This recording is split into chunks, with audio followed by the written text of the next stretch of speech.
Ако си търсите работа с френски език, е добре да знаете какви думи използват французите в тази област.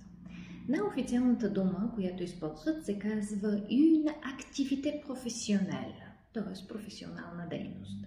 В неутралния регистър могат да използват un métier, занаят, une profession и un emploi, просто работа. Неутралната дума е un travail. В разговорния език използват un boulot, un job, un taf. Можете да бъдете стажант във фирмата, което на френски се казва un stagiaire, une stagiaire. И съответно дейността un stage professionnel или stage en entreprise, стаж в предприятие. Regardez les offres d'emploi sur Internet или regardez les petites annonces. Гледам обявите за работа в интернет.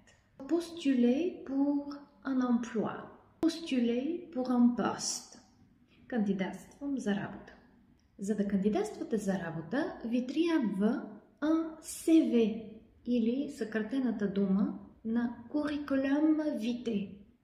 Глагол, който се използва в този случай е rédiger en CV и освен това трябва да имате и lettre de motivation. Rédiger une lettre de motivation.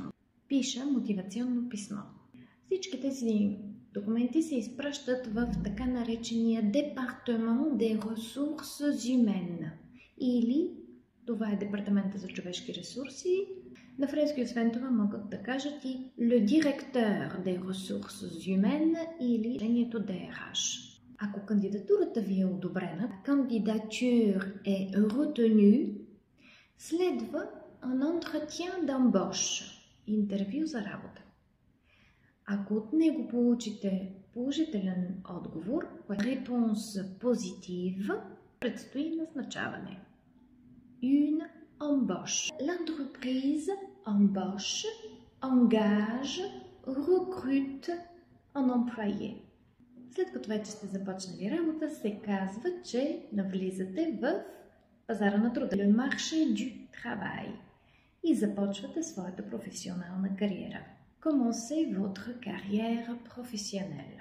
Договорите, които може да сключите, са два вида. Un CDI, което е contrat à durée indéterminée, безсрочен трудов договор, и другото е contrat à durée déterminée, срочен трудов договор, което на френски съкръщението е CDD. Un CDD.